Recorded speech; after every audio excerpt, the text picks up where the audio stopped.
I am ready to play and win for you. Let's have the courage to take on the billionaire class. We must build an American economy that works for all of us.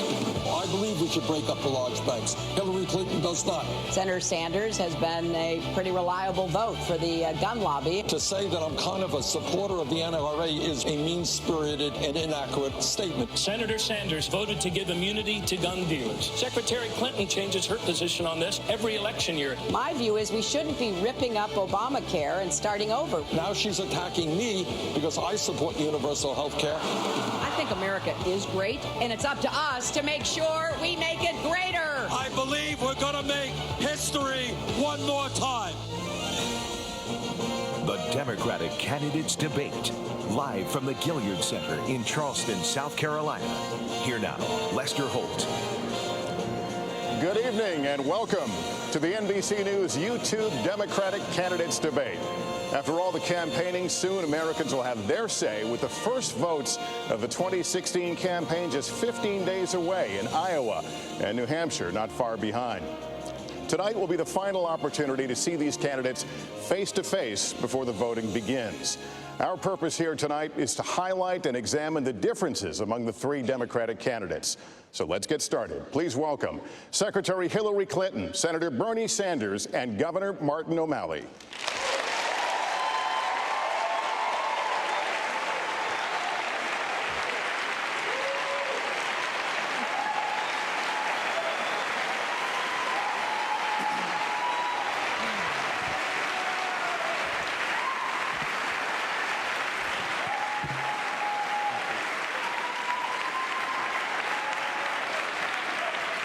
Welcome to all of you. Hope you're excited. We're excited. We want to thank our host, the Congressional Black Caucus Institute. I'm joined by my colleague, Andrea Mitchell, tonight. The rules are simple. 60 seconds for answers, 30 seconds for follow-ups or rebuttals.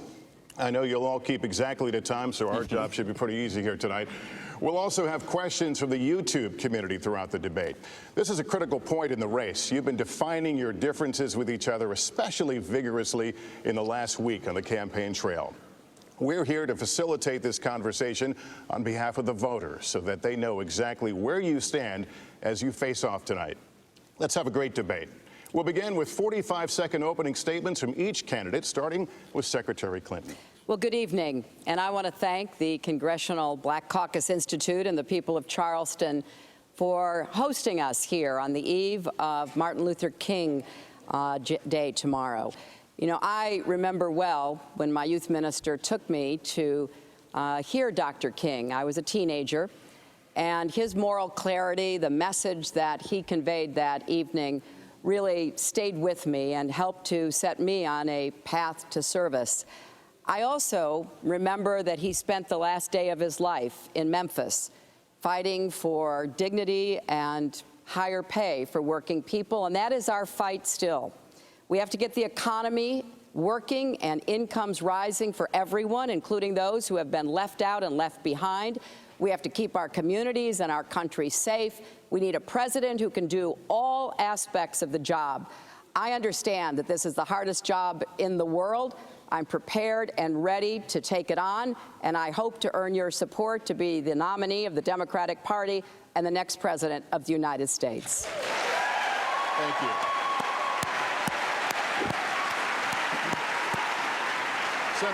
Senator Sanders, your opening statement, sir. Thank you.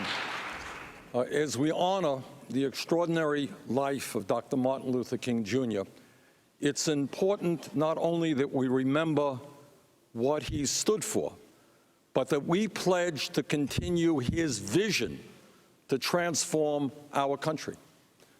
And as we look out at our country today, what the American people understand is we have an economy that's rigged, that ordinary Americans are working longer hours for lower wages, 47 million people living in poverty, and almost all of the new income and wealth going to the top 1%. And then, to make a bad situation worse, we have a corrupt campaign finance system where millionaires and billionaires are spending extraordinary amounts of money to buy elections. This campaign is about a political revolution to not only elect the president, but to transform this country. Senator, thank you. And Governor O'Malley, you're up in statement two. Thank you. My name is Martin O'Malley. I was born the year Dr. King delivered his I Have a Dream speech. And I want to thank the people of South Carolina, not only for hosting our debate here tonight, but also for what you taught all of us in the aftermath of the tragic shooting at Mother Emanuel Church. You taught us, in fact, in keeping with Dr. King's teaching, that love would have the final word when you took down the Confederate flag from your state house, let go of the past and move forward. 8 years ago, you brought forward a new leader in Barack Obama to save our country from the Second Great Depression. And that's what he's done. Our country's doing better. We're creating jobs again. But in order to make good on the promise of equal opportunity and equal justice under the law, we have urgent work to do, and the voices of anger and fear and division that we've heard coming off of the Republican presidential podiums are pretty loud. We need new leadership. We need to come together as a people and build on the good things that President Obama has done. That's why I'm running for president. I need your help. I ask for your vote, and I look forward to moving our country forward once again. Thank you. Governor, thank you. All right, to our first question now. The first question I'll be addressing to all of the candidates. President Obama came to office determined to swing for the fences on health care reform. Voters want to know how you would define your presidency. How would you think big? So complete this sentence. In my first 100 days in office, my top 3 priorities will be, fill in the blank. Senator Sanders. Well, that's what our campaign is about. It is thinking big. It is understanding that in the wealthiest country in the history of the world, we should have health care for every man, woman, and child as a right, that we should raise the minimum wage to at least $15 an hour, that we have got to create millions of decent-paying jobs by rebuilding our crumbling infrastructure. So what my first days are about is bringing America together to end the decline of the middle class, to tell the wealthiest people in this country that, yes, they are going to start paying their fair share of taxes, and that we are going to have a government that works for all of us and not just big campaign contributors. Secretary Clinton, same question. My first 100 days in office, my top 3 priorities will be. I would work quickly to present to the Congress my plans for creating more good jobs in manufacturing, infrastructure, clean and renewable energy, raising the minimum wage, and guaranteeing finally equal pay for women's work. I would also be presenting my plans to build on the Affordable Care Act and to improve it by decreasing the out-of-pocket costs, by putting a cap on prescription drug costs, by looking for ways that we can put the prescription drug business and the health insurance company business on a more stable platform that doesn't take too much money out of the pockets of hardworking Americans. And third, I would be working in every way that I knew to bring our country together. We do have too much division, too much mean-spiritedness. There's a lot we have to do on immigration reform, on voting rights, on campaign finance reform, but we need to do it together. That's how we'll have the kind of country for the 21st century that we know will guarantee our children and grandchildren the kind of future they deserve. Governor O'Malley, same question. Thank you. First of all, I would lay out an agenda to make wages go up again for all Americans rather than down. Equal pay for equal work. Making it easier rather than harder for people to join labor unions and bargain collectively for better wages. Getting 11 million of our neighbors out of the underground shadow economy by passing comprehensive immigration reform. Raising the minimum wage to $15 an hour however we can, wherever we can. Secondly, I believe the greatest business opportunity to come to the United States of America in 100 years is climate change. And I put forward a plan to move us to a 100% clean electric energy grid by 2050 and create 5 million jobs along the way. Thank you. You've all Finally, I'm sorry, that was second, Lester. And third and finally, we need a new agenda for America's cities. We have not had a new agenda for America's cities since Jimmy Carter. We need a new agenda for America's cities that will invest in the talents and the skills of our people, that will invest in CDBG, transportation, infrastructure, and transit options, and make our cities the leading edge in this move to a redesigned, built, clean, green energy future that will employ our people. All right, Governor, thank you. You've all laid out large visions, and we're going to cover a lot of the ground you talked about as we continue in the evening. The last couple of weeks of this campaign have featured some of the sharpest exchanges in the race. Let's start with one of them, the issue of guns. Senator Sanders, last week, Secretary Clinton called you, quote, a pretty reliable vote for the gun lobby. Right before the debate, you changed your position on immunity from lawsuits for gun manufacturers. Can you tell us why? Well, I think Secretary Clinton knows that what she says is very disingenuous. I have a D- voting record from the NRA. I was in 1988. There were 3 candidates running for Congress in the state of Vermont. I stood up to the gun lobby and came out and maintained the position that in this country, we should not be selling military-style assault weapons. I have supported from day one an instant background check to make certain that people who should not have guns do not have guns. And that includes people with criminal backgrounds, people who are mentally unstable. I support what President Obama is doing in terms of trying to close the gun show loopholes, and I think it should be a federal crime if people act as straw men.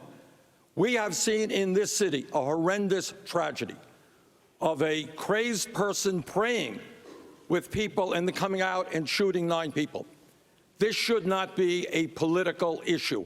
What we should be doing is working together. And by the way, as a senator from a rural state that has virtually no gun control, I believe that I am in an excellent position to bring people together Senator, to fight for sensible gun safety didn't legislation. answer the question that you did change your position on immunity for gun manufacturers. So can you answer the question as to why? What I have said is that the gun manufacturer's liability bill had some good provisions.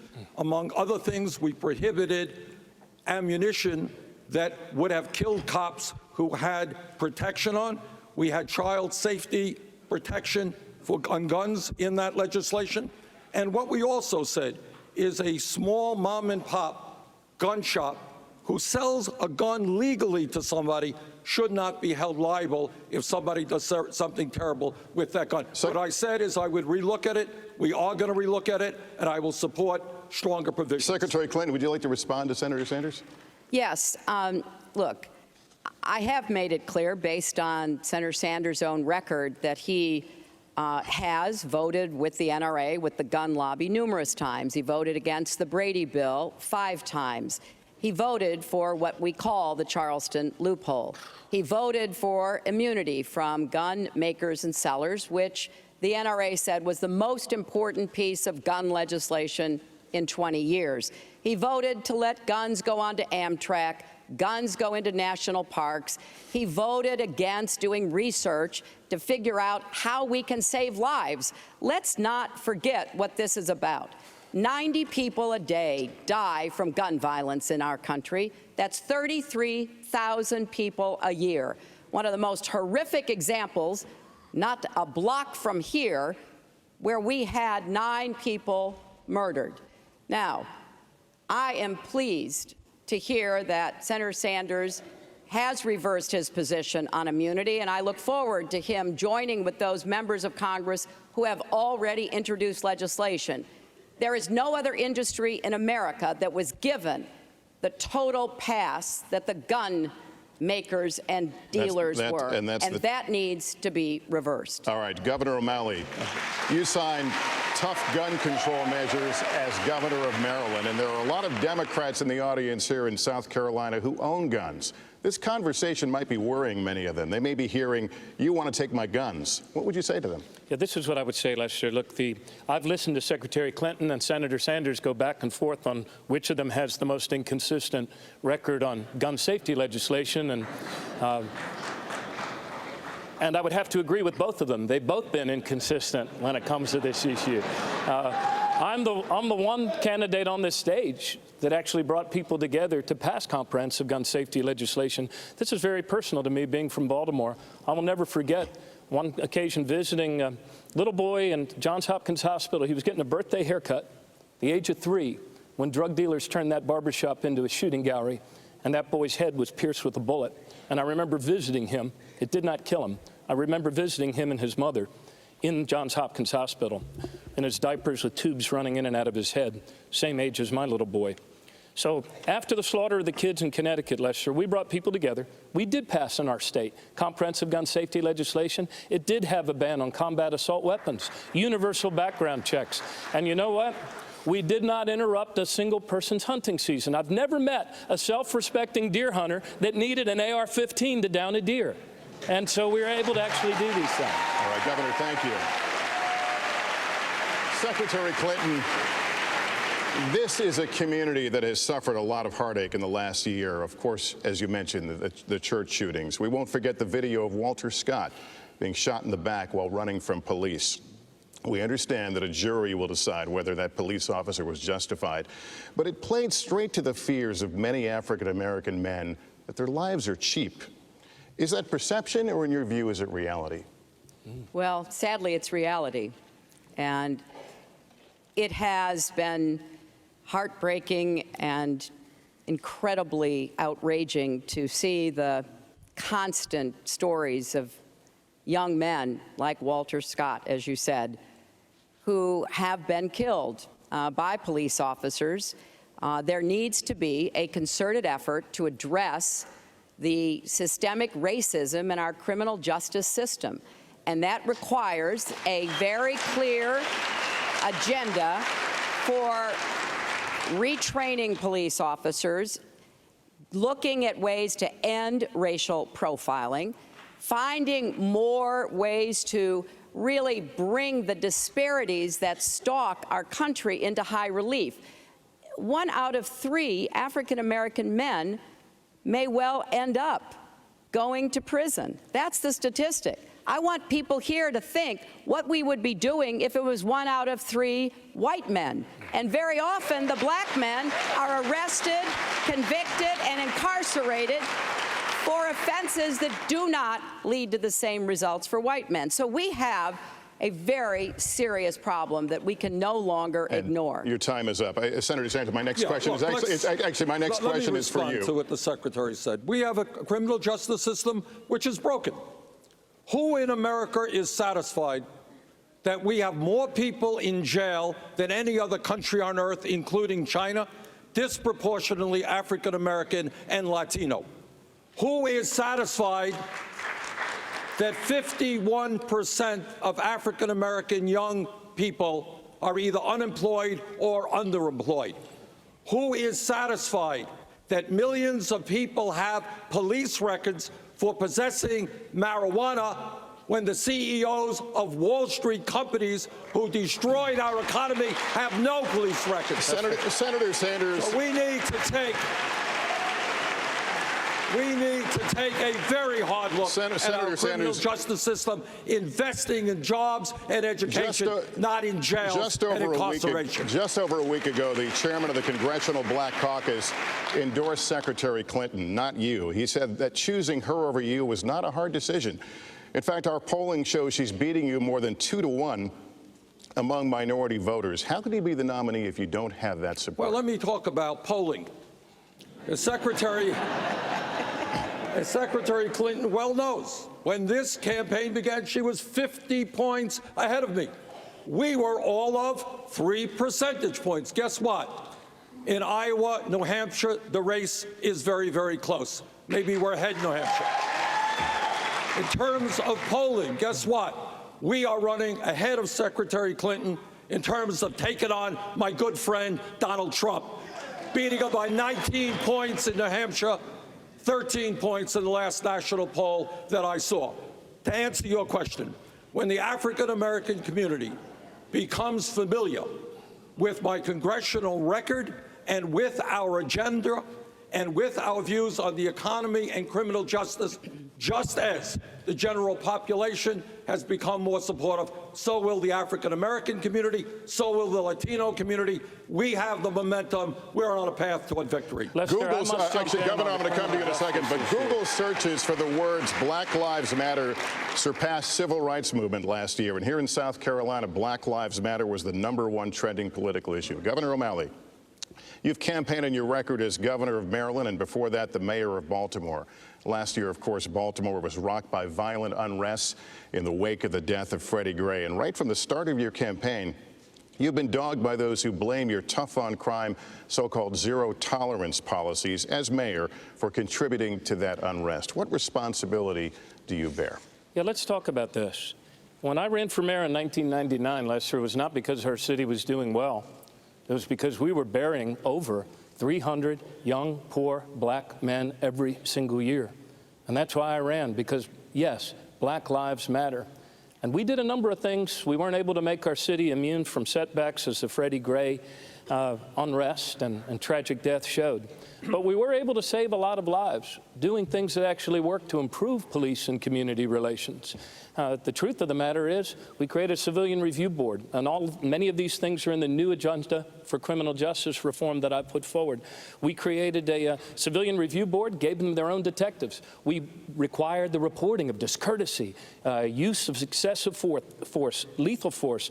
I repealed the possession of marijuana as a crime in our state. I drove our incarceration rate down to 20-year lows, and drove violent crime down to 30-year lows, and became the first governor south of the Mason-Dixon line to repeal the death penalty. I feel a responsibility every day to find things that work. All right, let's talk more about policing and the criminal justice system. Senator Sanders, a few times tonight we're going to hear from some of the most prominent voices on YouTube, starting with Francesco Ramsey, who tackles racial stereotypes through her videos. Let's watch. Hey, I'm Francesco Ramsey. I believe there's a huge conflict of interest when local prosecutors investigate cases of police violence within their own communities. For example, last month, the officers involved in the case of 12-year-old Tamir Rice weren't indicted. How would your presidency ensure that incidents of police violence are investigated and prosecuted fairly? Senator Sanders. I apologize for not hearing all of that question. Would you like me to read it back to you? Yeah.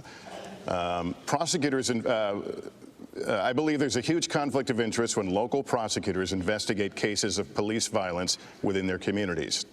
Most recently, we saw this with the non-indictment of the officers involved in the case of 12-year-old Tamir Rice. Right. How would your presidency ensure incidents of police violence are investigated and prosecuted fairly? This is a responsibility for the U.S. Justice Department to get involved. Whenever anybody in this country is killed while in police custody, this should automatically trigger a U.S. Attorney General's investigation.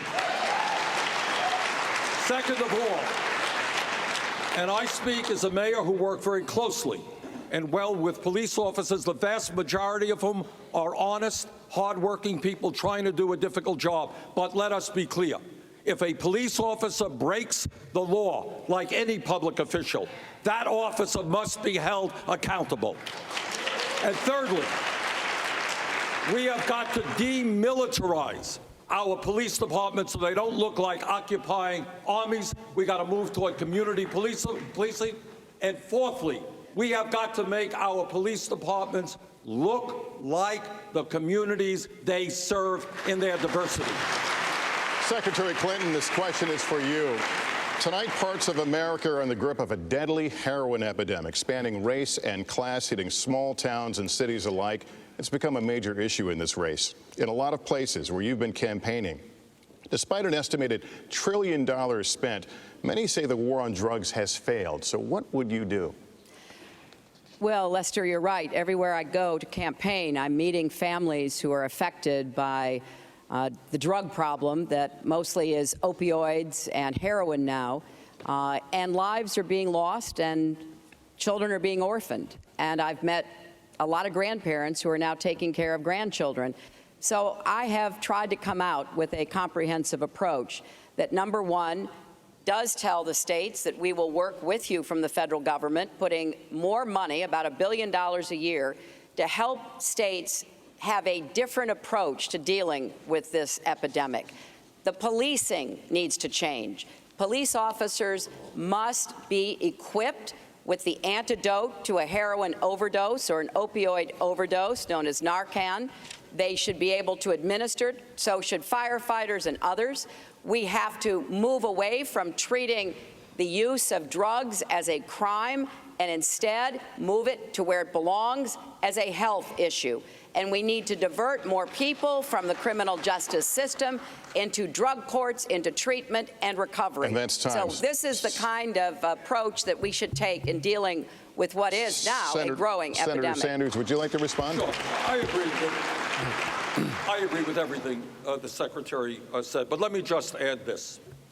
There is a responsibility on the part of the pharmaceutical industry and the drug companies who are producing all of these drugs and not looking at the consequence of it. And second of all, when we talk about addiction being a disease, the Secretary is right. What that means is we need a revolution in this country in terms of mental health treatment. People should be able to get the treatment that they need when they need it, not 2 months from now, which is why I believe in universal health care with mental health. Time. We're going to get into all that coming up, but we're going to take a break. We need to take a break, and when we come back, the anger brewing in America.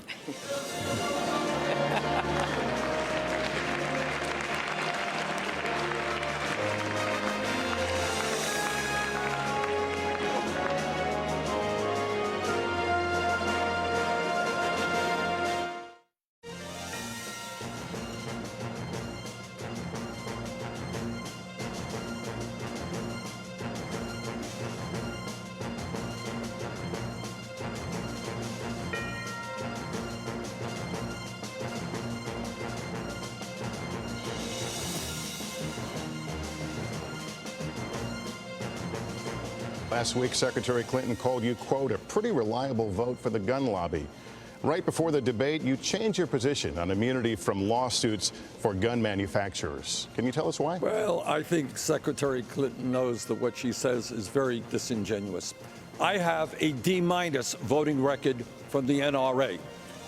I was in 1988. There were 3 candidates running for Congress in the state of Vermont. I stood up to the gun lobby and came out and maintained the position that in this country, we should not be selling military-style assault weapons.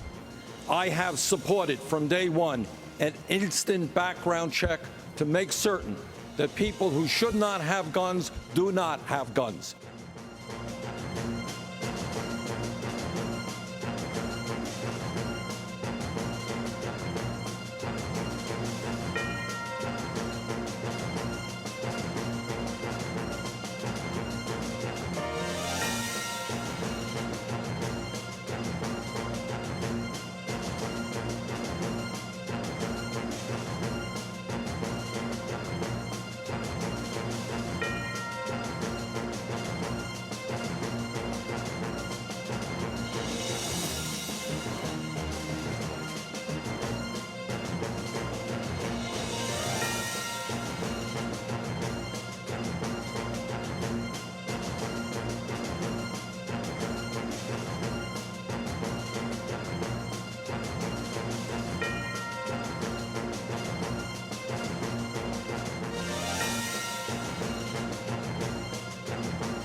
Charleston, let's turn to another area where there's been fierce disagreement. That would be health care. Senator Sanders and Secretary Clinton, you both mentioned it in your 100-day priorities.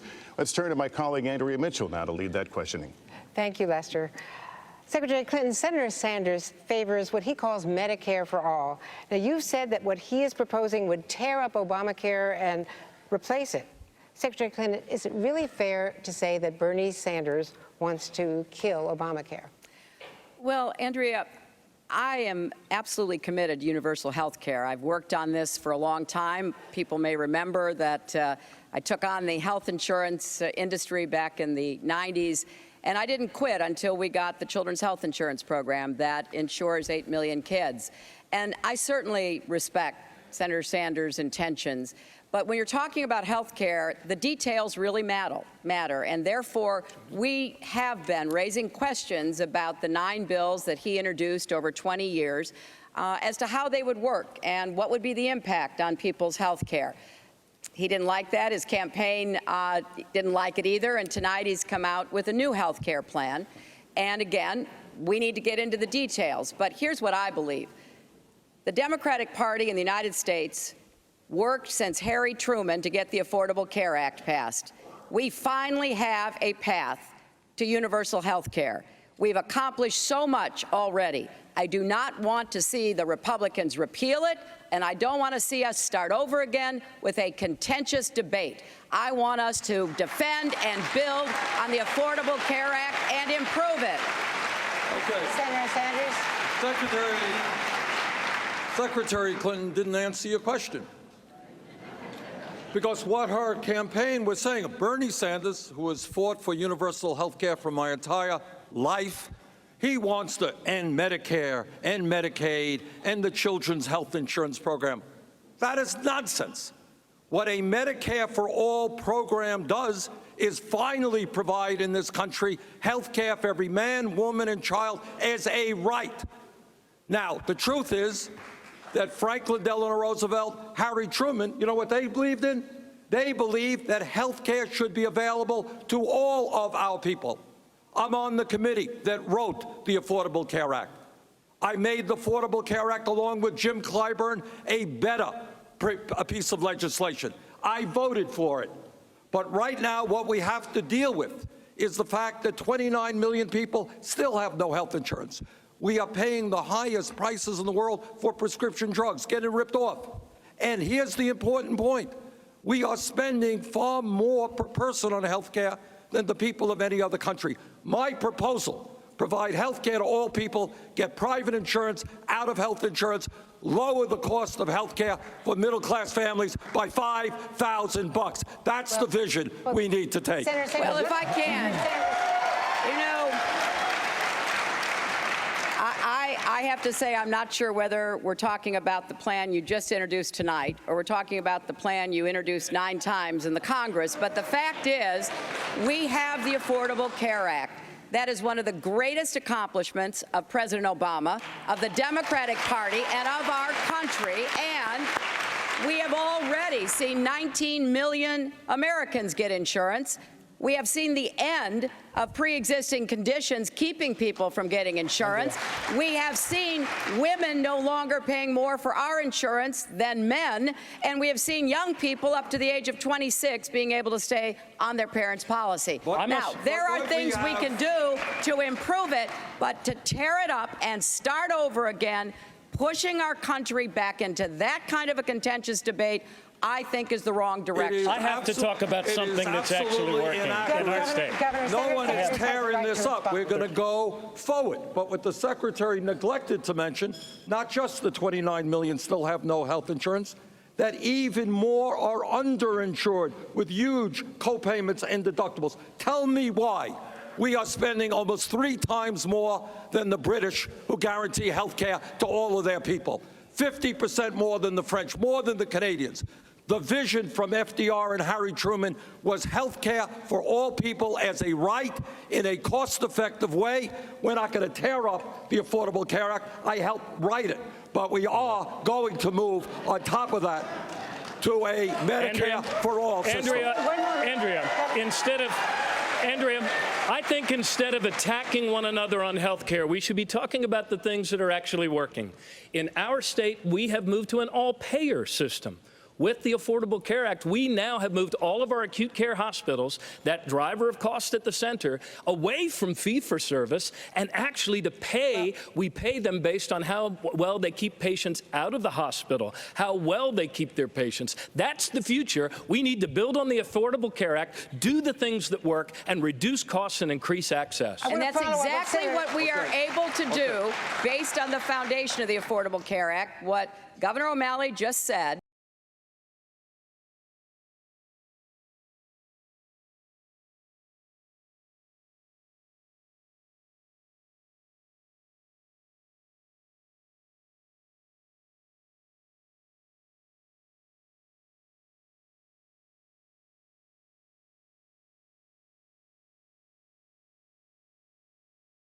The Affordable Care Act, and thank goodness President Obama vetoed it and saved Obamacare for the American people. Senator Sanders, let me ask you this, though. Yeah. You've talked about Medicare for all, Yes. and tonight you've released a very detailed plan. Not all that detailed, because- 2 hours before the debate, you did. Well. But let me ask you about Vermont, because in Vermont, you tried in the state of Vermont, and Vermont walked away from this kind of idea of Medicare for all, single payer, because they concluded it would require major Well, tax that's- increases, you might and wanna by ask- some estimates, it would double the budget. If you Andrea, couldn't sell let me it in just say Vermont, this. Let me just say that. how You might can want to sell it ask the to governor of country? the state of Vermont why he could not do it. I'm not the governor. I'm the senator from the state of Vermont. But second of all, here is what the real point is.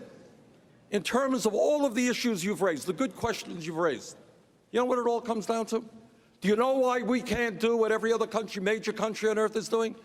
It's because we have a campaign finance system that is corrupt.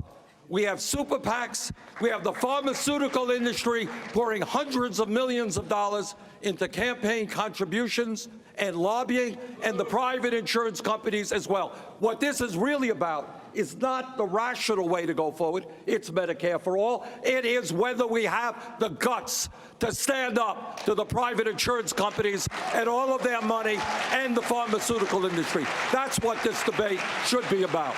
Well, as someone who has a little bit of experience standing up to the health insurance industry that spent, many millions of dollars attacking me, and probably will so again because of what I believe we can do, building on the Affordable Care Act, I think it's important to point out that there are a lot of reasons we have the health care system we have today. I know how much money influences the political decision-making. That's why I'm for huge campaign finance reform. However, we started a system that had private health insurance, and even during the Affordable Care Act debate, there was an opportunity to vote for what was called the public option. In other words, people could buy into Medicare. And even when the Democrats were in charge of the Congress, we couldn't get the votes for that. So what I'm saying is really simple. This has been the fight of the Democratic Party for decades. We have the Affordable Care Act. Let's make it work. Let's take the models that states are doing. We now have driven costs down to the lowest they've been in 50 years. Now we've got to get individual costs down. That's what I'm planning to do. And that's time. We're going to take a turn now. Secretary Clinton, in his final State of the Union address, President Obama said his biggest regret was his inability to bring the country together. If President Obama couldn't do it, how will you? Great question. Well, I think it's an important point the president made in his State of the Union. And here's what I would say. I will go anywhere to meet with anyone at any time to find common ground. That's what I did as a First Lady when I worked with both Democrats and Republicans to get the children's health insurance program. When I worked with Tom DeLay, one of the most partisan of Republicans, to reform the adoption and foster care system. What I did working in the Senate, where I crossed the aisle often, working even with the senator from South Carolina, Lindsey Graham, to get TRICARE for National Guardsmen and women. And it's what I did as Secretary of State on numerous occasions, and most particularly rounding up 2/3 votes in order to pass a treaty that lowered the nuclear weapons in both Russia and the United States. So I know it's hard, But I also know you've got to work at it every single day. I look out here, I see a lot of my friends from the Congress, and I know that they work at it every single day, because maybe you can only find a little sliver of common ground to cooperate with somebody from the other party, but who knows, if you're successful there, maybe you can build even more. That's what I will do. Senator Sanders, a response? A couple of years ago, when we understood that veterans were not getting the quality care they needed in a timely manner, I worked with folks like John McCain and others to pass the most comprehensive veterans health care legislation in modern history. But let me rephrase your question, because I think, if, in all due respect, your expression, in all due respect, you're missing the main point. And the main point in the Congress is not that Republicans and Democrats hate each other. That's a mythology from the media. The real issue is that Congress is owned by big money and refuses to do what the American people want them to do. The real issue is that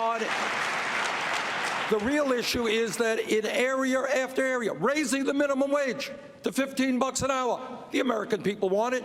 Rebuilding our crumbling infrastructure, creating 13 million jobs, the American people want it. Pay equity for women, the American people want it.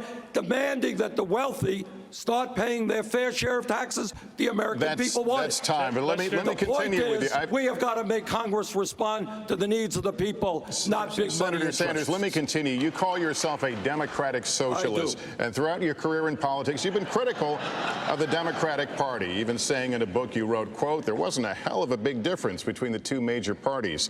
How will you win a general election labeling yourself a democratic socialist? Because what I believe and what I was just saying, the Democratic Party needs major reform. To those of you in South Carolina, you know what, in Mississippi, we need a 50-state strategy so that people in South Carolina and Mississippi can get the resources that they need. Instead of being dependent on super PACs, what we need is to be dependent on small individual campaign contributors. We need an agenda that speaks to the needs of working families and low-income people, not wealthy campaign contributors.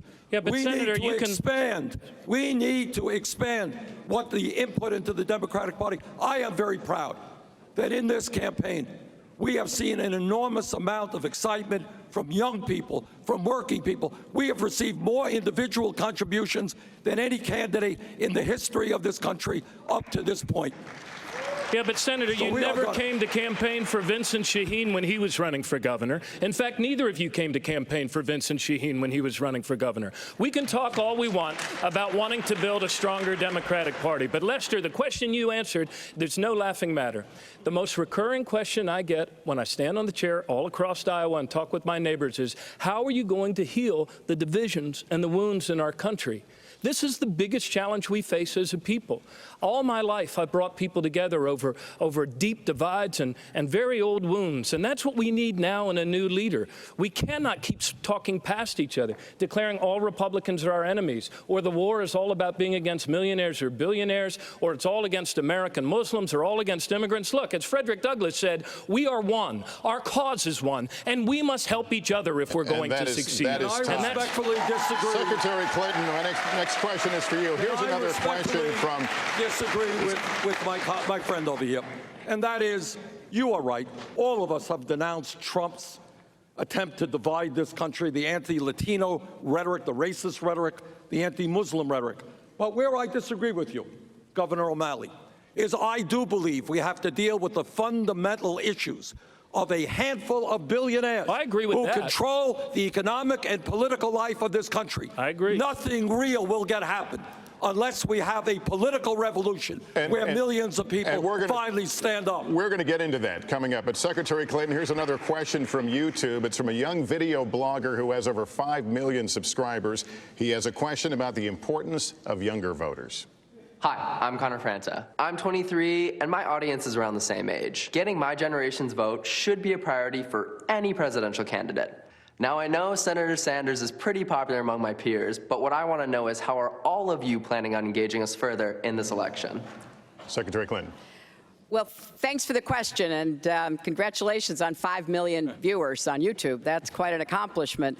Look, this election is mostly about the future, and therefore it is of greatest urgency for young people. I've laid out my ideas about what we can do to make college affordable, how we can help people pay off their student debt and save thousands of dollars, how we can create more good jobs, because a lot of the young people that I talk with are pretty disappointed about the economic prospects they feel they're facing. So making community college free, making it possible to attend a public college or university with debt-free tuition, looking for ways to protect our rights, especially from the concerted Republican assault on voting rights, on women's rights, on gay rights, on civil rights, on workers' rights. And I know how much young people value their independence, their autonomy, and their rights. So I think this is an election where we have to pull young people and older people together to have a strategy about how we're going to encourage even more Americans to vote, because it is absolutely clear to me that turning over our White House to the Republicans would be bad for everybody, especially young people. A quick follow-up, a 30-second follow-up. But why is Senator Sanders beating you 2-1 among younger voters? Look, I have the greatest respect for Senator Sanders and for his supporters, and I'm going to keep working as hard as I can to reach as many people of all ages about what I will do, what the experience and the ideas that I have that I will bring to the White House, and I hope to have their support when I'm the Democratic nominee. All right, we're going to take a break. When we come back, big banks, big business, and big differences among the three candidates on the American economy. We'll be right back.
Everywhere I go to campaign, I'm meeting families who are affected by the drug problem that mostly is opioids and heroin now, and lives are being lost and children are being orphaned. And I've met a lot of grandparents who are now taking care of grandchildren.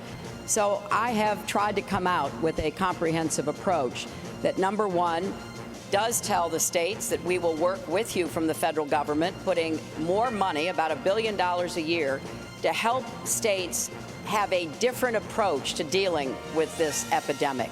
The policing needs to change. Police officers must be equipped with the antidote to a heroin overdose or an opioid overdose, known as Narcan. They should be able to administer it, so should firefighters and others.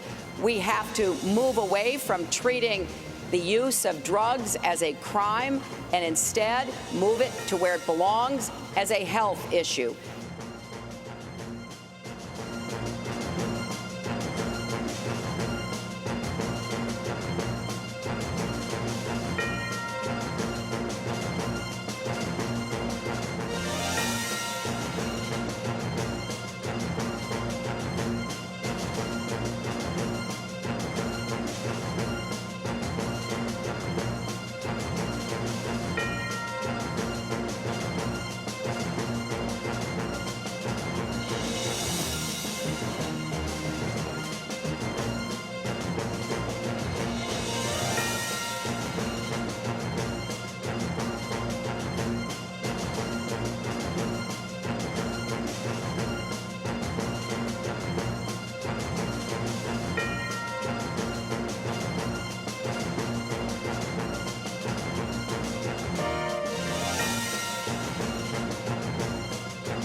welcome back from Charleston. Let's turn now to the economy.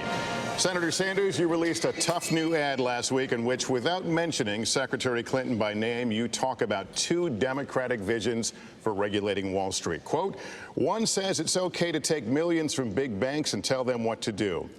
My plan, break up the big banks, close the tax loopholes, and make them pay their fair share. What do you see as the difference between what you would do about the banks and what Secretary Clinton would do? The first difference is I don't take money from big banks. I don't get personal speaking fees from Goldman Sachs. What I would do is understand that when you have 3 out of the 4 largest banks today bigger than they were when we bailed them out because they were too big to fail, when you have the 6 largest financial institutions having assets of 60% of the GDP of America, it is very clear to me what you have to do. You got to bring back a 21st century Glass-Steagall legislation, and you got to break up these huge financial institutions. They have too much economic power, and they have too much financial power over our entire economy. If Teddy Roosevelt were alive today, the old Republican trust buster, what he would say is, these guys are too powerful, break them up. I believe that's what the American people want to see. That's my view. Secretary Clinton, help the voter understand the daylight between the two of you here.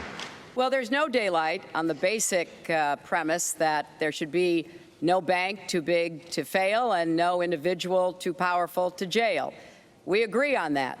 But where we disagree is the comments that Senator Sanders has made that don't just affect me, I can take that, but he's criticized President Obama for taking donations from Wall Street. And President Obama has led our country out of the Great Recession. Senator Sanders called him weak, disappointing. He even in 2011 publicly sought someone to run in a primary against President Obama. Now, I personally believe that President Obama's work to push through the Dodd-Frank bill and then to sign it was one of the most important regulatory schemes we've had since the 1930s. So I'm going to defend Dodd-Frank, and I'm going to defend President Obama for taking on Wall Street, taking on the financial industry, and getting results. Senator Sanders, a response. Set the record right. In 2006, when I ran for the Senate, Senator Barack Obama was kind enough to campaign for me. 2008, I did my best to see that he was elected, and in 2012, I worked as hard as I could to see that he was reelected. He and I are friends. We've worked together on many issues. We have some differences of opinion. But here is the issue. Secretary touched on it. Can you really reform Wall Street when they are spending millions and millions of dollars on campaign contributions, and when they are providing speaker fees to individuals? So it's easy to say, well, I'm going to do this and do that. But I have doubts when people receive huge amounts of money from Wall Street. I am very proud. I do not have a super PAC. I do not want Wall Street's money. I'll rely on the middle class and working families for my campaign contributions. I have a question for you. You know, I think since Senator Sanders followed up on this, response. Your profusion of comments about your feelings toward President Obama are a little strange, given what you said about him in 2011. But look, I have a plan that most commentators have said is tougher, more effective, and more comprehensive. That's not true. It builds on the Dodd-Frank. Yes, it is. It builds on the Dodd-Frank regulatory scheme, but it goes much further. Because both the governor and the senator have focused only on the big banks. Lehman Brothers, AIG, the shadow banking sector were as big a problem in what caused the Great Recession. I go after them, and I can tell you that the hedge fund billionaires who are running ads against me right now, and Karl Rove, who started running an ad against me right now, funded by money from the financial services sector, sure think I'm the one they don't want to be up against. Yeah, thank you.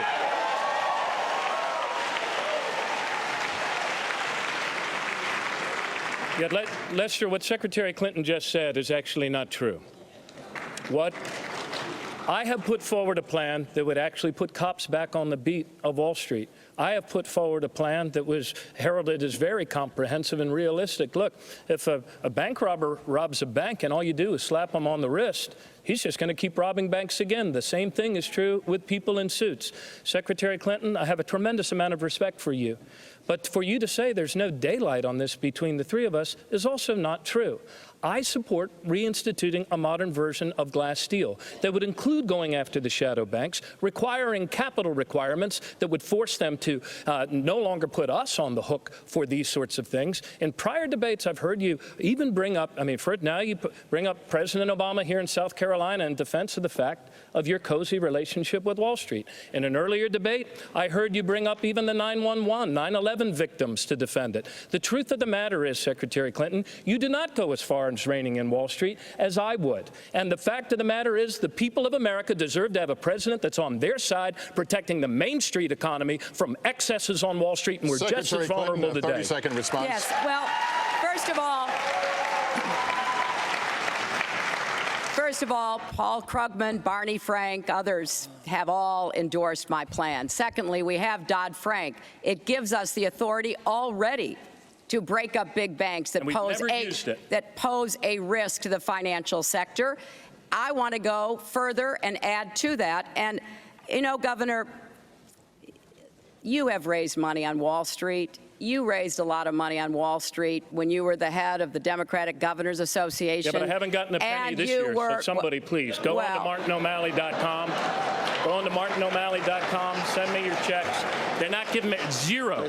The point is that if we're going to be serious about this and not just try to score political points, we should know what's in Dodd-Frank. And what's in Dodd-Frank already gives the president the authority with his regulators to make those decisions. How corrupt this system is. Goldman Sachs recently fined $5 billion.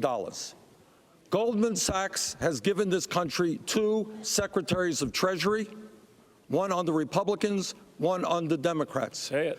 The leader of Goldman Sachs is a billionaire who comes to Congress and tells us we should cut Social Security, Medicare, and Medicaid.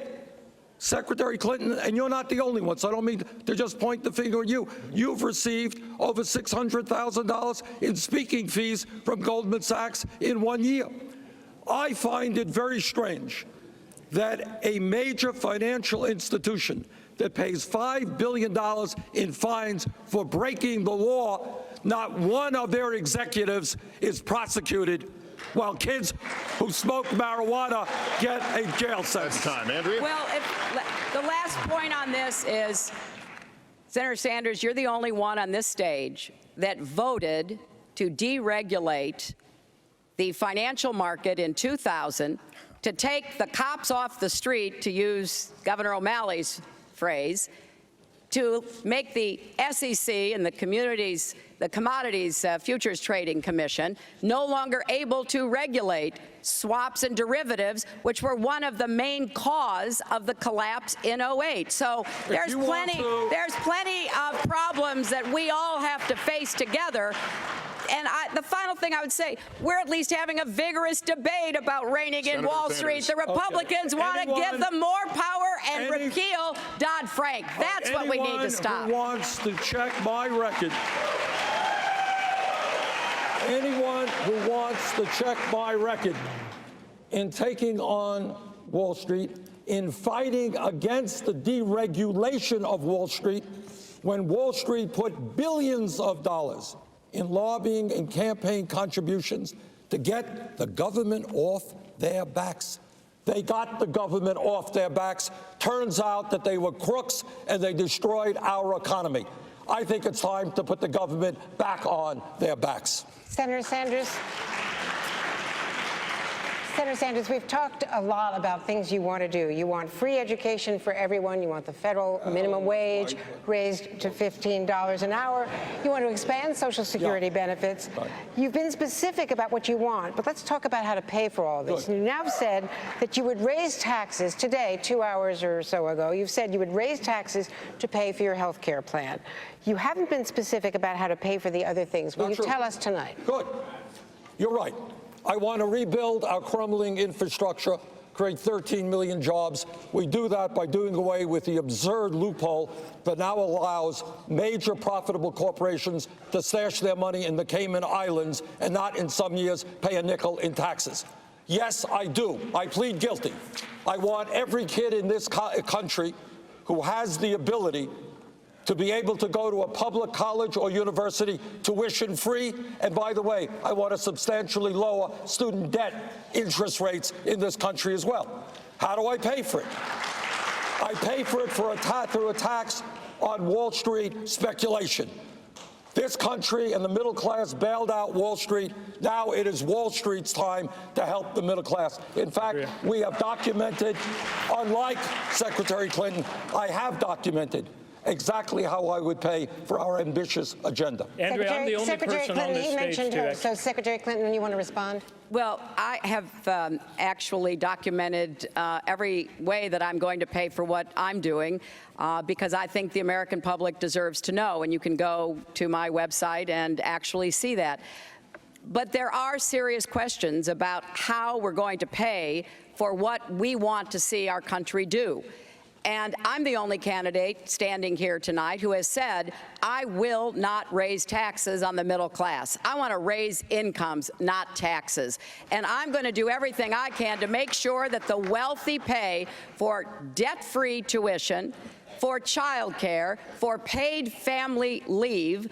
To help us bring down student debt, we're going to refinance that student debt, saving kids thousands of dollars. Yeah, and that will also come out of some of the pockets of people in the financial services industry. But I will tell you exactly how I pay for everything I propose. Here is the major Sanders, point. let me ask you a question about taxes, because the most Googled political issue in the last month was taxes. Now, in your health care plan, the plan you released tonight, you would not only raise taxes on the wealthy. The details you released indicate you would raise taxes on the middle class also. Is that correct? What is correct, and I'm disappointed that Secretary Clinton's campaign has made this criticism. It's a Republican criticism. Secretary Clinton does know a lot about health care. And she understands, I believe, that a Medicare for All single-payer program will substantially lower the cost of health care for middle-class families. So what we have got to acknowledge, and I hope the Secretary does, is we are doing away with private health insurance premiums. So instead of paying $10,000 to Blue Cross or Blue Shield, yes, some middle-class families would be paying slightly more in taxes, but the result would be that that middle-class family would be saving some $5,000 in health care costs. A little bit more in taxes, do away with private health insurance premiums. It's a pretty good deal. Senator, let me just follow up on that, because on Meet the Press on December 20th, you said that you would only raise taxes on the middle class to pay for family leave. And having said that, now you say you're going to raise middle-class taxes to pay for health care as well. Is that breaking your word? No, it is not breaking my word. When you are, it's one thing to say I'm raising taxes. It's another thing to say that we are doing away with private health insurance premiums. So if I save you $10,000 in private health insurance and you pay a little bit more in taxes, in total, there are huge savings in what your family is spending. Senator, I'm the only person on this stage that's actually balanced a budget every year for 15 years. I was mayor for 8 years. I did that as well. Okay, so that was 8 years. Yes. And Senator, but I actually did it during a budget downtime, during a recession. And Andrea, I had to make more cuts than any governor in the history of the state of Maryland, but we invested more in infrastructure, more in transportation. We made our public schools #1 in America 5 years in a row, and went 4 years in a row without a penny's increase to college tuition. The things that we need to do in our country, like debt-free college in the next 5 years, like making national service a universal option in order to cut youth unemployment in half in the next 3 years. All of these things can be done if we eliminate one entitlement we can no longer afford as a nation. And that is the entitlement that the super wealthy among us, those making more than $1 million, feel that they are entitled to paying a much lower marginal tax rate than was usual for the better part of these 80 years. And if we tax earnings from investments on money, namely capital gains, at the same rate as we tax earnings from sweat and hard work and toil, we can make the investments we need to make our country better. We've got a lot of ground to cover here. Many Democratic voters are passionate about the need to do something to combat the threat of climate change, including the team of scientists from YouTube's MinuteEarth channel. Here's their take.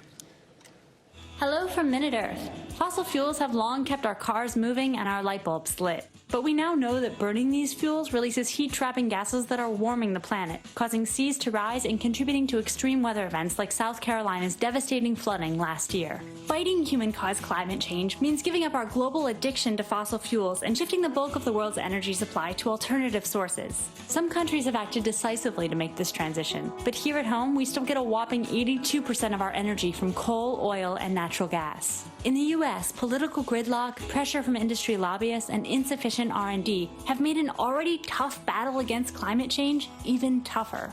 Senator Sanders, Americans love their SUVs, which spiked in sales last year as gas prices plummeted.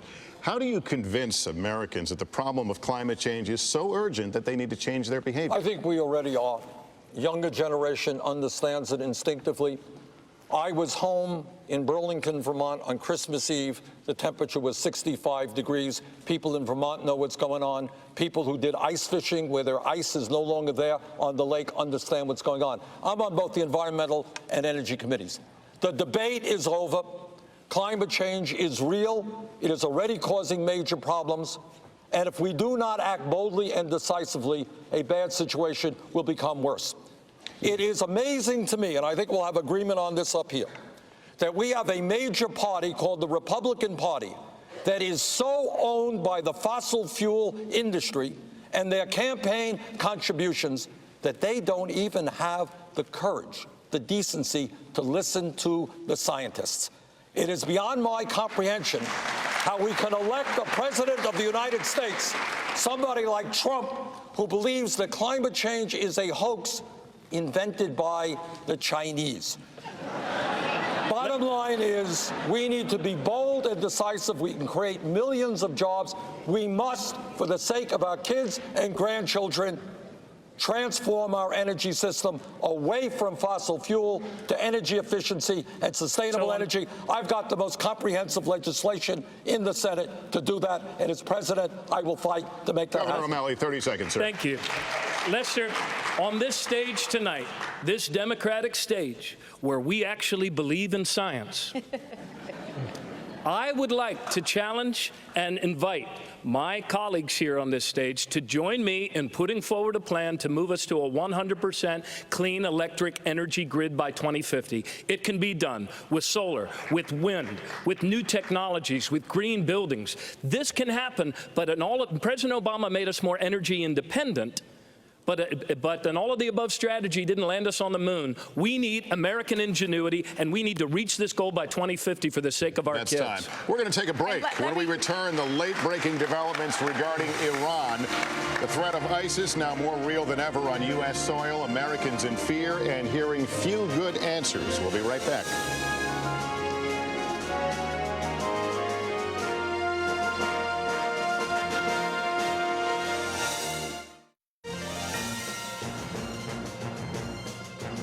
You call yourself a Democratic socialist, and throughout your career in politics, you've been critical of the Democratic Party, even saying in a book you wrote, quote, there wasn't a hell of a big difference between the two major parties.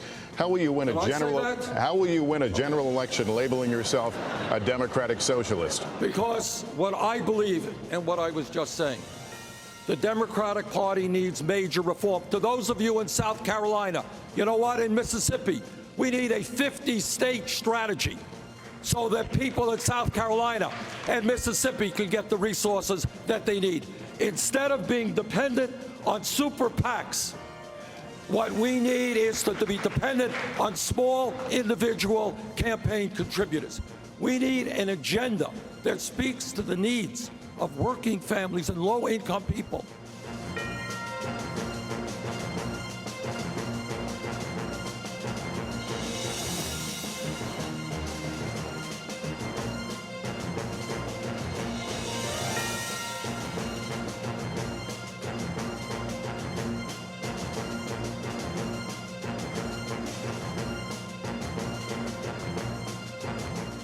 The most recurring question I get when I stand on the chair all across Iowa and talk with my neighbors is, how are you going to heal the divisions and the wounds in our country? This is the biggest challenge we face as a people. All my life, I've brought people together over deep divides and very old wounds, and that's what we need now in a new leader. We cannot keep talking past each other, declaring all Republicans are our enemies, or the war is all about being against millionaires or billionaires, or it's all against American Muslims or all against immigrants. Look, as Frederick Douglass said, we are one, our cause is one, and we must help each other if we're going to succeed.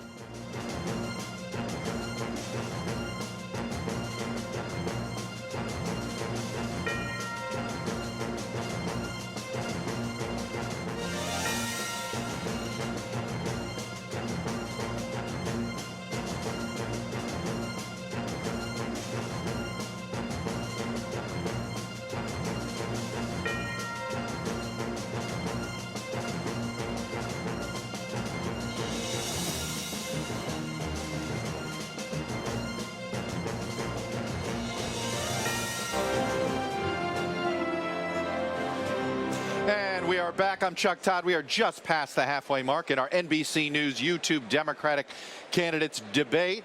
Boy, this is one that has actually lived up to the billing. We've seen some sharp exchanges on guns, health care, and Wall Street. It's a debate, you could argue, that has been largely focused on all things Bernie Sanders. He was on the defensive early, Hillary Clinton getting, I think, some control on the gun issue. But on health care and on Wall Street reform, it was Hillary Clinton on the defensive and was a very aggressive Bernie Sanders. One thing of note here, Bernie Sanders very much being the sort of revolutionary candidate, major change. And you've heard a lot of Hillary Clinton saying things like, she wants to build on the things that President Obama did, wrapping herself in President Obama. Let's go back downstairs and check in with our moderators, Lester and Andrea. So what's coming up next, guys? Well, we've covered a lot of ground already, but we're going to be talking about ISIS, a threat to America. It's always posed as one of the top concerns of Americans, and also some more late-breaking news. We have all of the news that has happened from Iran and the president's comments today, as well as what this means going forward for the war on terror. What do we expect from Iran, and also what's happening in Syria? So a lot of foreign policy coming up. A lot of debate to come. We'll be back from Charleston after this. You got it. Well, it's the Commander-in-Chief test. That's what's next. Stay with us. The debate resumes right after this.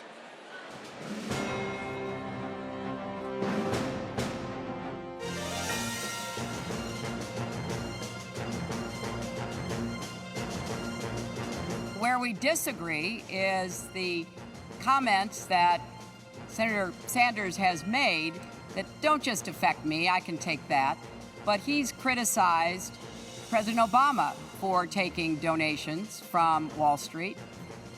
And President Obama has led our country out of the Great Recession. Senator Sanders called him weak, disappointing. He even in 2011 publicly sought someone to run in a primary against President Obama.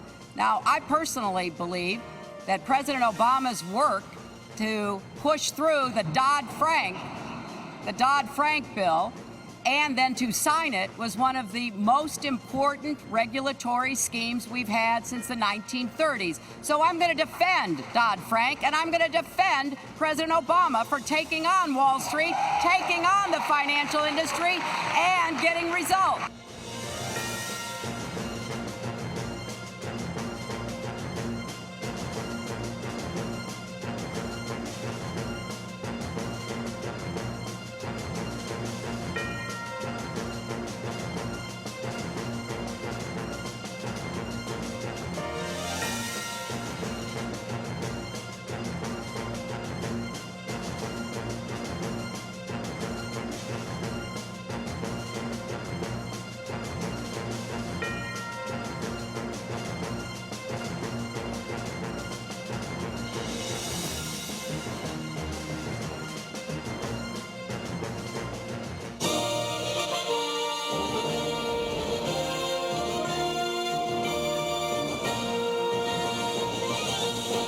Charleston, Andrea Mitchell has questions now for the candidates, starting with Iran. Thank you, Lester. Senator Sanders, the nuclear deal is now in force. Iran is getting its billions of dollars. Several Americans who had been held are now going to be heading home. The president said today it's a good day for diplomacy. Is it time now to restore diplomatic relations for the first time since 1979 and actually reopen a U.S. embassy in Tehran?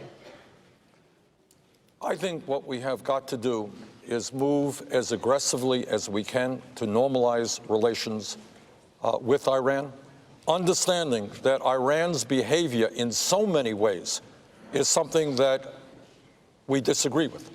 Their support for terrorism, the anti-American rhetoric that we're hearing from some of their leadership is something that is not acceptable. On the other hand, the fact that we managed to reach an agreement, something that I very strongly supported, that prevents Iran from getting a nuclear weapon, and that we did that without going to war, and that I believe we're seeing a thaw in our relationships with Iran is a very positive step. So if your question is, do I want to see that relationship become more positive in the future? Yes. Can I tell you that we should open an embassy in Tehran tomorrow? No, I don't think we should. But I think the goal has got to be, as we have done with Cuba, to move and warm relations with a very powerful and important country in this world.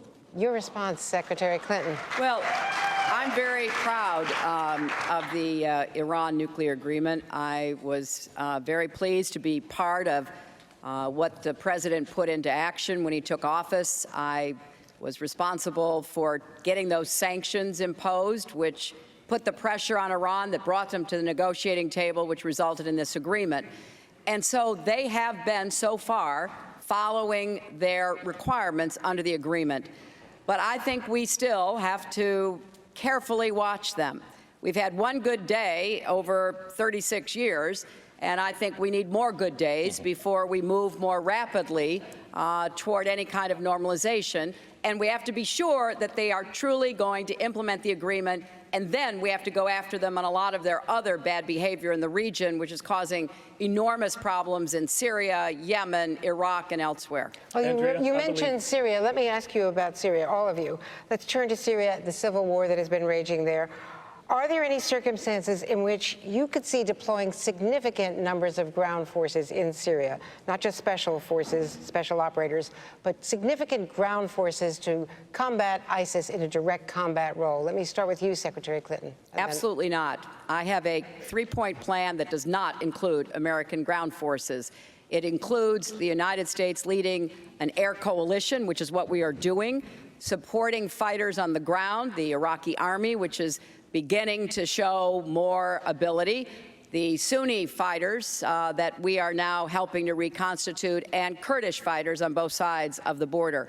I think we also have to try to disrupt their supply chain of foreign fighters and foreign money, and we do have to contest them in online space. So I'm very committed to both going after ISIS, but also supporting what Secretary Kerry is doing to try to move on a political, diplomatic course to try to begin to slow down and hopefully end the carnage in Syria, which is the root of so many of the problems that we see in the region and beyond. Senator Sanders, ground forces, yes or no? As everybody here knows, this is an incredibly complicated and difficult issue, and I applaud. I know President Obama's been getting a lot of criticism on this. I think he is doing the right thing. What the nightmare is, which many of my Republican colleagues appear to want, is to not have learned the lesson of Iraq, to get American young men and women involved in perpetual warfare in the quagmire of Syria and the Middle East would be an unmitigated disaster that, as president, I will do everything in my power to avoid. Andrea, We should learn from King Abdullah of Jordan, one of the few heroes in a very unheroic place. And what Abdullah said is this is a war for the soul of Islam, and that Muslim troops should be on the ground with our support and the support of other major countries. That is how we destroy ISIS, not with American troops in perpetual warfare. Governor O'Malley. Thank you. Andrea, governors have led us to victory in 2 world wars by doing what America does best, and that is by joining forces with others, by acting in coalition.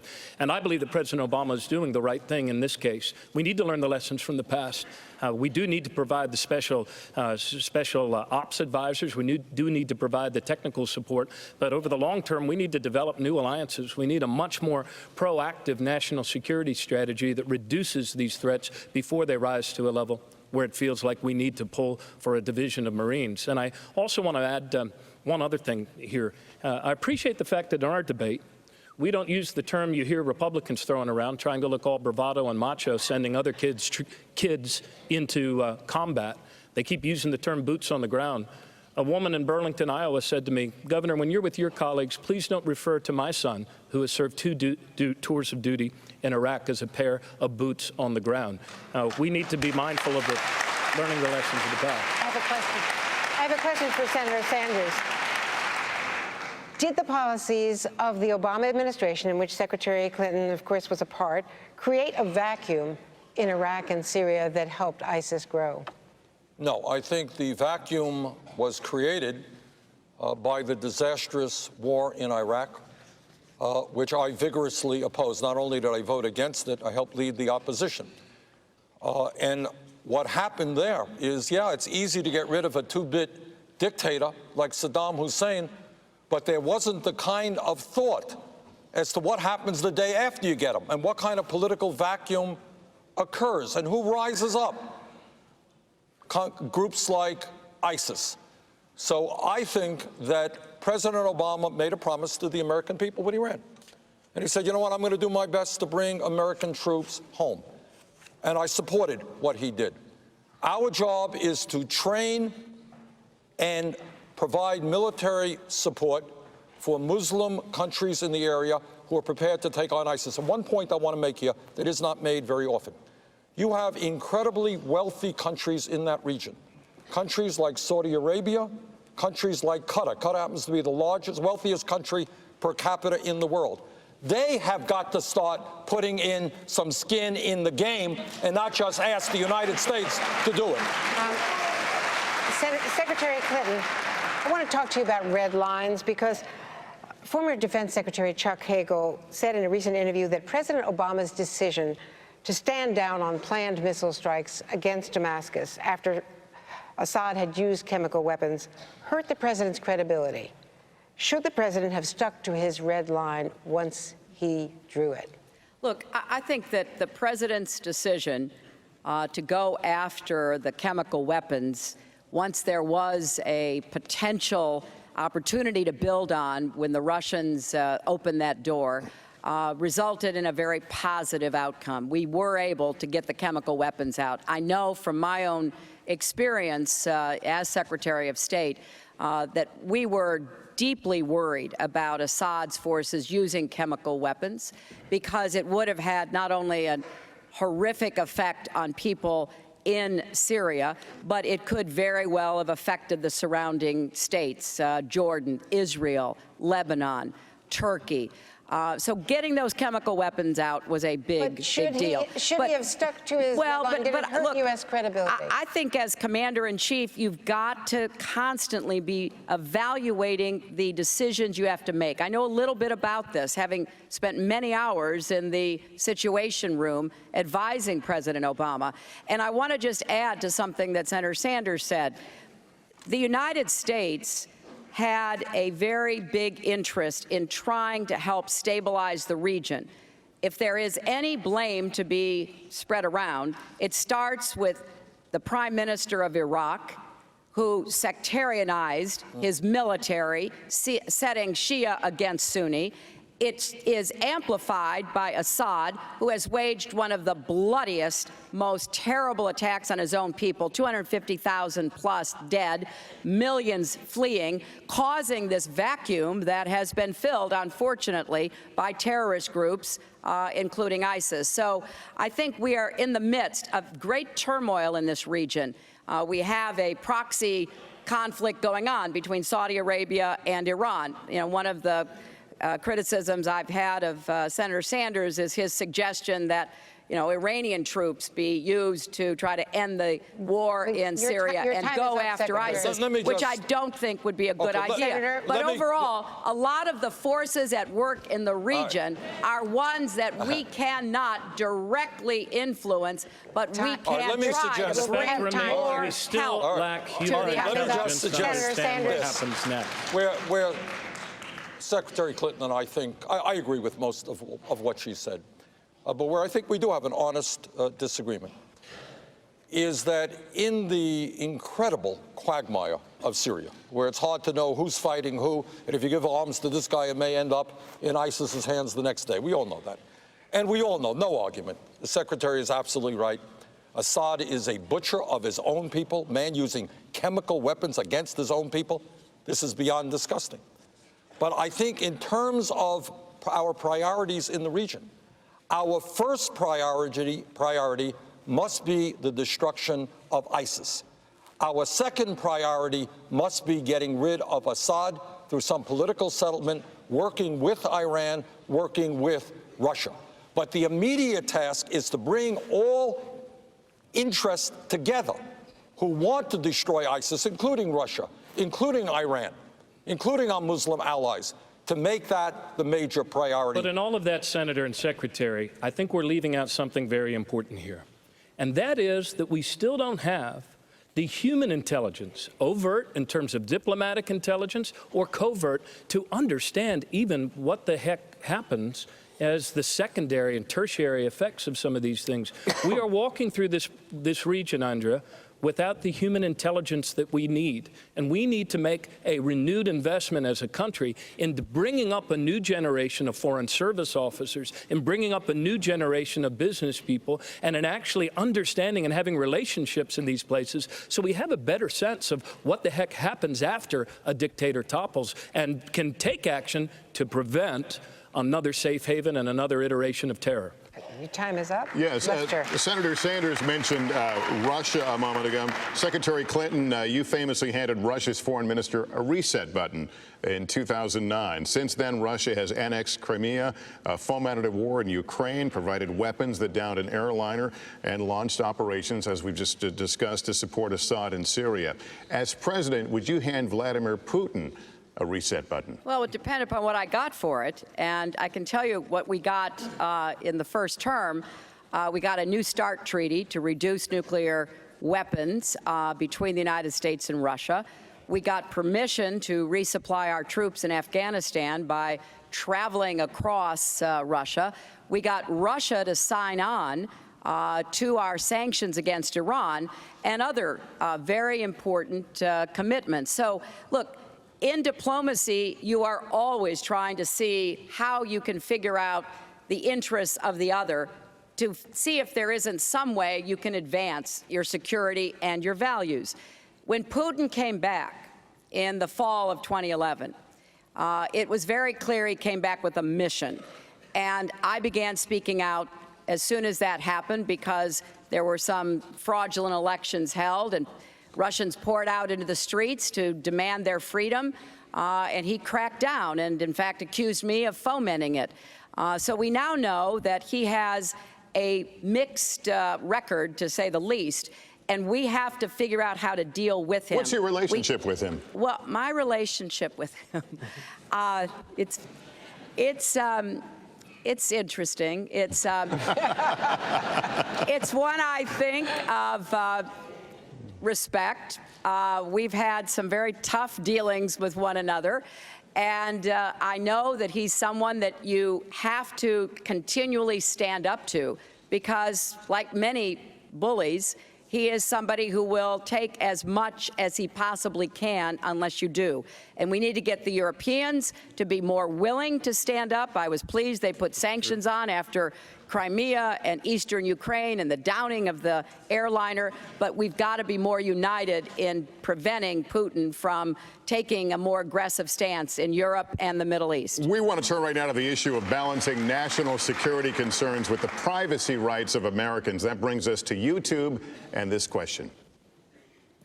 Hi, my name is Marques Brownlee, and I've been making YouTube videos about electronics and gadgets for the past 7 years. I think America's future success is tied to getting all kinds of tech right. Tech companies are responsible for the encryption technology to protect personal data, but the government wants a backdoor into that information. So do you think it's possible to find common ground, and where do you stand on privacy versus security? So, Governor O'Malley. Thank you. I believe whether it's a backdoor or a front door, that the American principle of law should still hold, that our federal government should have to get a warrant, whether they want to come through your back door or your front door.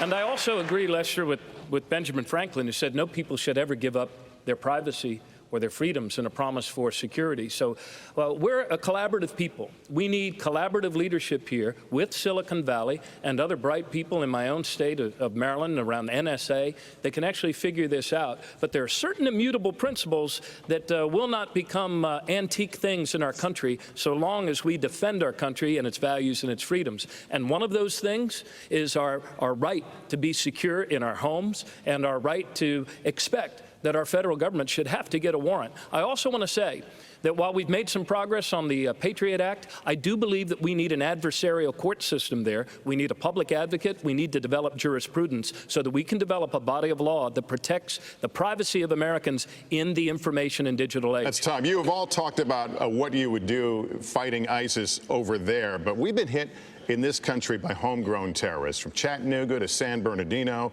The recent shooting of a police officer in Philadelphia. How are you going to fight lone wolves here, Yeah, Senator Lester, Sanders? year in and year out, I was the leader of the U.S. That's a question, Senator Sanders. I wasn't clear. I apologize. Okay. I just wanted to add, in the previous question, I voted against the USA Patriot Act for many of the reasons that Governor O'Malley mentioned. But it is not only the government that we have to worry about, it is private corporations. You would all be amazed, or maybe not, about the amount of information private companies and the government has in terms of the websites that you access, the products that you buy, where you are this very moment. And it is very clear to me that public policy has not caught up with the explosion of technology. So yes, we have to work with Silicon Valley to make sure that we do not allow ISIS to transmit information. But in terms of lone wolves, the threat, how would you do What it? we have got to do there is, among other things, as I was just saying, have Silicon Valley help us to make sure that information being transmitted through the internet or in other ways by ISIS is in fact discovered. But I do believe we can do that without violating the constitutional and privacy rights of the American people. We have to go to a break, and when we come back, we're going to get to some of the burning questions these candidates have yet to answer, and we're really eager to talk about.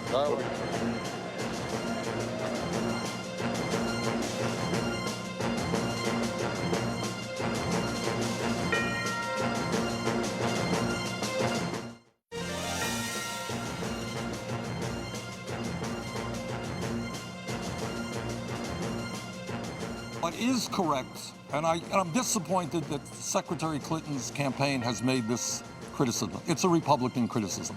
Secretary Clinton does know a lot about health care.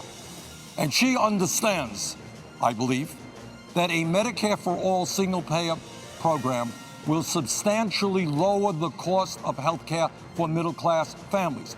So what we have got to acknowledge, and I hope the Secretary does, is we are doing away with private health insurance premiums.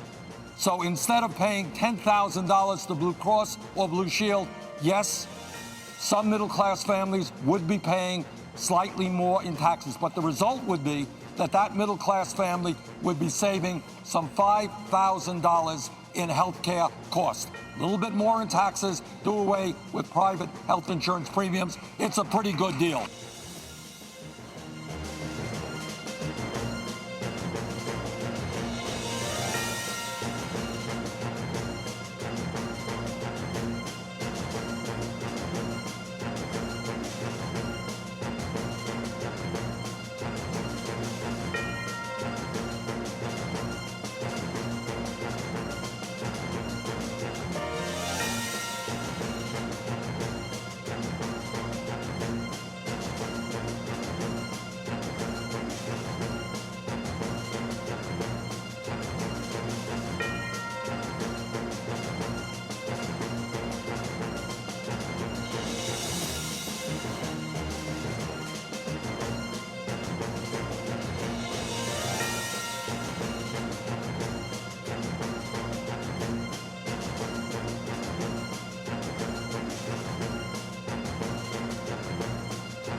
the long term, we need to develop new alliances. We need a much more proactive national security strategy that reduces these threats before they rise to a level where it feels like we need to pull for a division of Marines. And I also want to add one other thing here. I appreciate the fact that in our debate, we don't use the term you hear Republicans throwing around, trying to look all bravado and macho, sending other kids into combat. They keep using the term boots on the ground. A woman in Burlington, Iowa said to me, Governor, when you're with your colleagues, please don't refer to my son, who has served 2 tours of duty in Iraq, as a pair of boots on the ground. We need to be mindful of learning the lessons of the past. I have a question.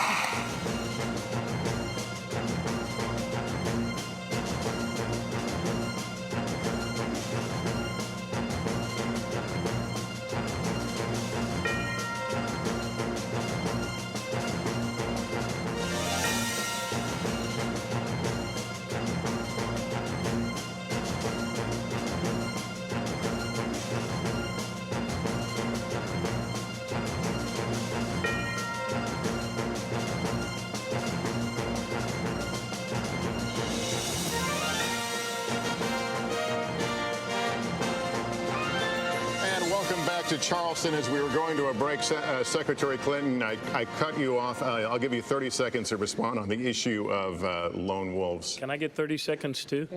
Let's do what? Well, I got 60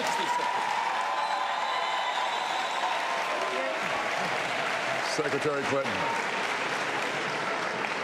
Well, I wanted to say, and I'll do it quickly, I was very pleased that leaders of President Obama's administration went out to Silicon Valley last week and began exactly this conversation about what we can do consistent with privacy and security. We need better intelligence cooperation. We need to be sure that we're getting the best intelligence that we can from friends and allies around the world. And then we've got to recognize our first line of defense against lone wolf attacks is among Muslim Americans. And it is not only shameful, it is dangerous for the kinds of comments you're hearing from the Republican side. We need to be reaching out and unifying our country against terrorist attacks and lone wolves and working with Muslim Americans Andrea to do has a follow-up. Just a quick follow-up, though, Secretary Clinton. Just a moment, Governor. My 30 seconds, but Secretary please? Clinton, you said that the leaders from the intelligence community went to Silicon Valley. They were flatly turned down. They got nowhere. That is not what I've heard. Let me leave it at that. Andrea, I need to talk about Homeland Security and preparedness. Ever since the attacks of September 11th, 30 seconds, ever since the attacks of September 11th, my colleagues, Democratic and Republican mayors, Democratic and Republican governors, made me their leader on Homeland Security and preparedness. Here in the homeland, unlike combating ISIL abroad, we're almost like it's your body's immune system. It's able to protect your body against bad bugs, not necessarily because it outnumbers them, but it's better connected. The fusion centers, the biosurveillance systems, better prepared first responders. But there's another front in this battle, and it is this. That's the political front. And if Donald Trump wants to start a registry in our country of people by faith, he can start with me, and I will sign up as one who is totally opposed to his fascist appeals that wants to vilify American Muslims. That can do more damage to our democracy than anything. All right, that's time, and we do have to move on. Secretary Clinton, this is the first time that Can I just get a very brief response? Very brief. 30 seconds, Senator. Okay. And I agree with what the Secretary said and what Governor O'Malley said. But here's an issue that we also should talk about. We have a $600 billion military budget. It is a budget larger than the next 8 countries. Unfortunately, much of that budget continues to fight the old Cold War with the Soviet Union. Very little of that budget, less than 10%, actually goes into fighting ISIS and international terrorism. We need to be thinking hard about making fundamental changes in the priorities of the Defense Department. All right, Secretary Clinton, this is the first time that a spouse of a former president could be elected president. You have said that President Clinton would advise you on economic issues, but be specific if you can. Are you talking about a kitchen table role on economics, or will he have a real policy role? Well, it'll start at the kitchen table. We'll see how it goes from there. And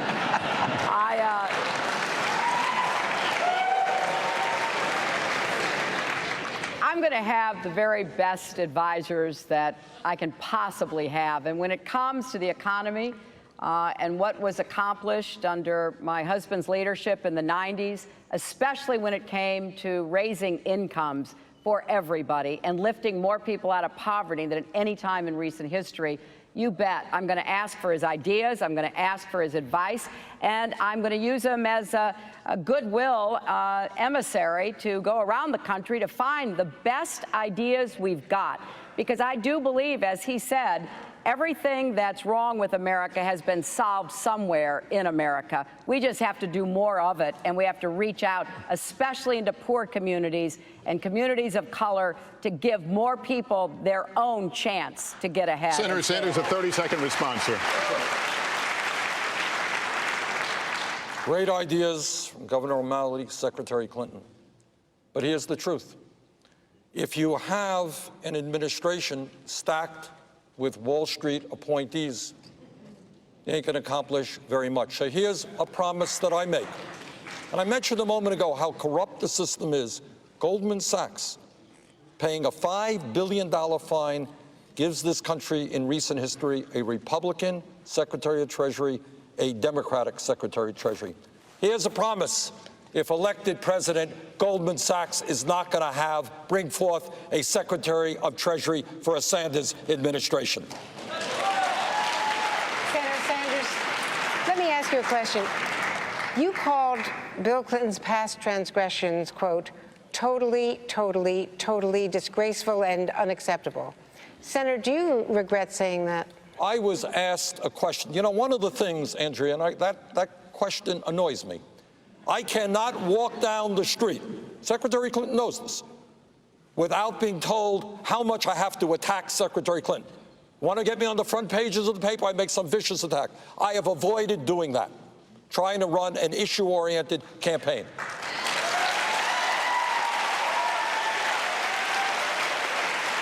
I was asked a question. You didn't have to answer it that way, though. Well, why did you? then if I don't answer it, then there's another front page story. Yes. And I mean this seriously. You know that. We've been through this. Yes, his behavior was deplorable. Have I ever once said a word about that issue? No, I have not. I'm going to debate Secretary Clinton and Governor O'Malley on the issues facing the American people, not Bill Clinton's personal behavior.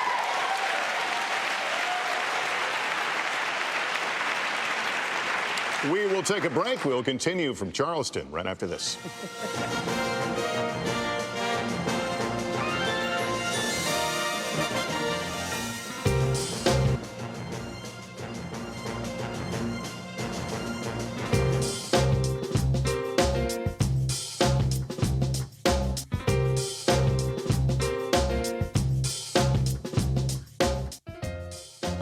I'm getting ready to do something, too. I'm running for president. Today, I'm formally entering the race for the Democratic nomination for president. And it may very well be that that process, by the time we get through it, closes the window on mounting a realistic campaign.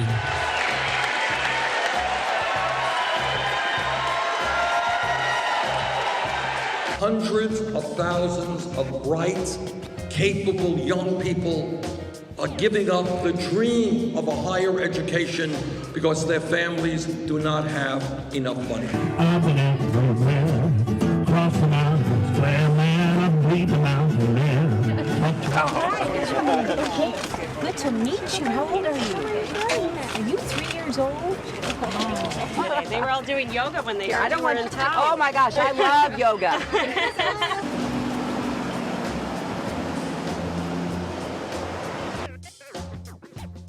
In 1999, you voted for the very bill that made banks bigger.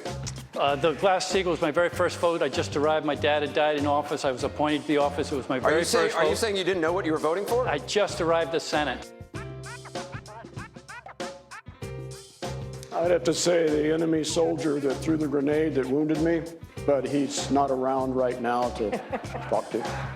All right, time for closing statements. The American people want to know whether we're going to have a democracy or an oligarchy as a result of Citizens United. Enough of the emails. Let's talk about the real issues facing America.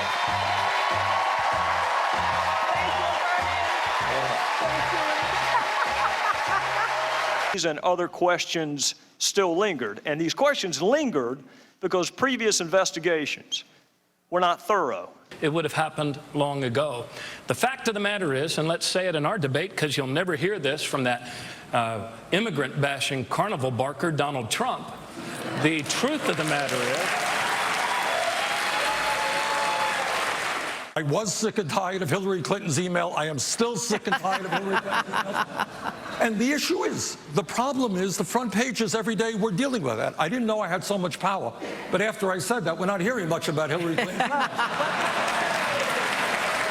couldn't have said it better myself. And we believe Secretary Clinton will be coming around the corner any minute. But Sorry. The first line of defense against radicalization is in the Muslim American community. I worry greatly that the rhetoric coming from the Republicans, particularly Donald Trump, is sending a message to Muslims here in the United States and literally around the world that there is a clash of civilizations, that there is some kind of Western plot or even war against Islam, which then, I believe, fans the flames of radicalization. Senator Sanders, you fired a campaign staffer. You have sued the Democratic National Committee. All of this after your campaign acknowledged that some of your staffers, quote, irresponsibly accessed data from another campaign. The Clinton campaign called this a very egregious breach of data and ethics and said, quote, our data was stolen. The DNC vendor screwed up. Information came to our campaign. In this case, our staff did the wrong thing. They looked at that information. As soon as we learned that they looked at that information, we fired that person. We are now doing an independent internal investigation.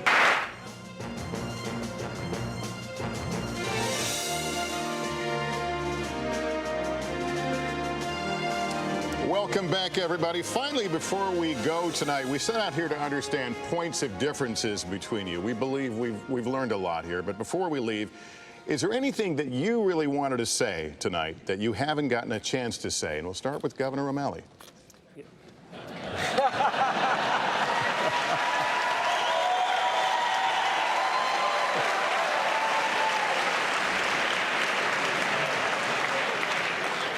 Didn't see that coming, did you? Much, but we're going to have to get 20 minutes to do it. So, look, I believe there are many issues. What, 60 seconds for this? 60 seconds. We'd appreciate it. There are so many issues that we haven't been able to discuss here. We have not fully discussed immigration reform and the deplorable number of immigrant detention camps that our nation's now maintaining. We haven't discussed the shameful treatment that the people of Puerto Rico, our fellow Americans, are being treated with by these hedge funds that are working them over. We haven't discussed the fact that in our own hemisphere, we have the danger of nation-state failures because of drug traffickers in Honduras and Guatemala and El Salvador. I guess the bottom line is this. Look, we are a great people when we act at home and abroad based on the beliefs that unite us.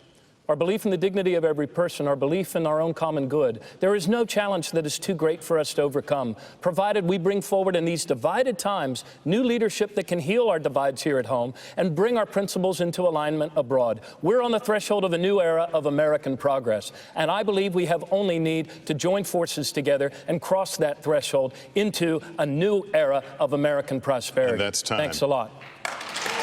Secretary Clinton.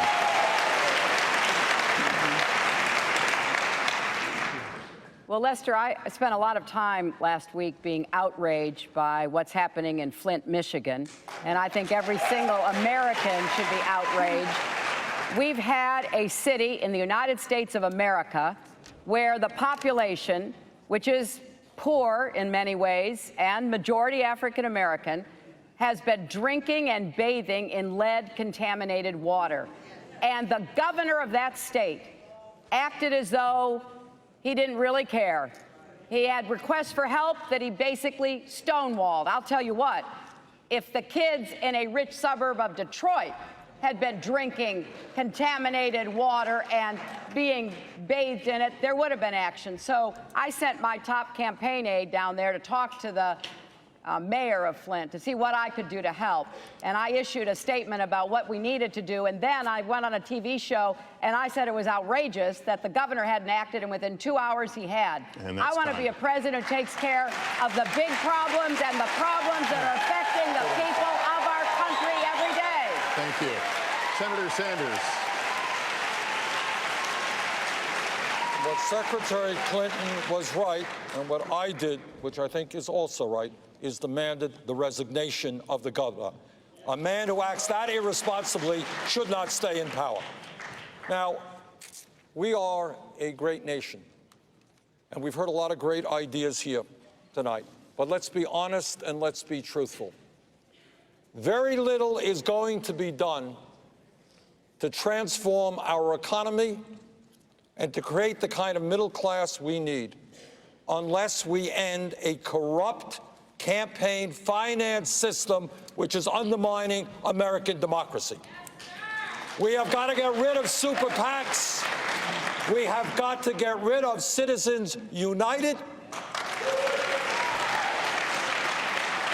And what we have got to do is create a political revolution which revitalizes American democracy, which brings millions of young people and working people into the political process to say loudly and clearly that the government of the United States of America belongs to all of us and not just a handful of wealthy campaign contributors. All right. Well, thank you. And thanks to all of you for being here tonight, shedding light on some of the differences as Americans get ready to vote. I also want to thank the Congressional Black Caucus Institute and certainly my friend and colleague, Andrea Mitchell. This has been great. It's been a great, spirited conversation, and American people appreciate it. Let me turn it over to my friend Chuck Todd now. Chuck? Let me turn it over to